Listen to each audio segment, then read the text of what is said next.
Di tengah upaya pemerintah membangun ketahanan pangan nasional, seorang anggota polisi di Kota Langsa, Provinsi Aceh turut berkontribusi melalui aksi nyata di lapangan. Namanya Ibda Efriadi Saputra, Babin Kamtipnas Polsek Rantau Selamat, Polres Langsa. Ibda Efriadi memanfaatkan lahan kosong di pekarangan untuk menanam singkong, terong, dan sawi. Kegiatan ini dilakukan sebagai bentuk dukungan terhadap program Asta Cita Presiden Republik Indonesia Prabowo Subianto, khususnya dalam mewujudkan kemandirian pangan masyarakat. Di Desa Lengkong, Ibda Efriadi bersama dua warga lainnya mengolah lahan seluas 1.000 meter persegi untuk ditanami ubi kayu. Proses penanaman dimulai dengan pembersihan tanpa pembakaran, penggemburan tanah, hingga penanaman bibit.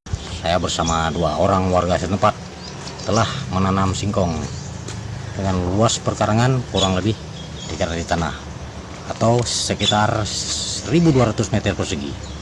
Kegiatan yang kami kerjakan ini sudah berjalan selama 2 minggu, mulai dari pembersihan lahan, perkarangan, penggemburan tanah, hingga penanaman bibit ubi kayu. Dan alhamdulillah sebagian tanaman yang sudah kami tanami mulai tumbuh subur.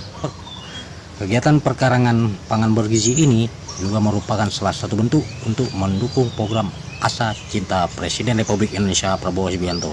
Selain itu, di lahan berbeda, ia juga menanam terong dan sawi untuk memenuhi permintaan pedagang di pasar lokal. Menurut Efriadi, ubi kayu dipilih karena mudah ditanam, bernilai ekonomis, dan dapat menjadi sumber pangan alternatif yang bergizi. Inisiatif ini mendapat dukungan penuh dari pemerintah desa setempat. Sekretaris Desa Lengkong, Siswanto, mengapresiasi sinergi positif antara polisi dan warga yang telah berhasil menyulap lahan terlantar menjadi lahan produktif. Kerja keras membuka lahan kosong sehingga perkarangan mereka tanami singkong, terong, juga sawi dalam mendukung program ketahanan pangan yang bergizi yang digagas oleh Bapak Presiden Prabowo, Presiden kita Indonesia.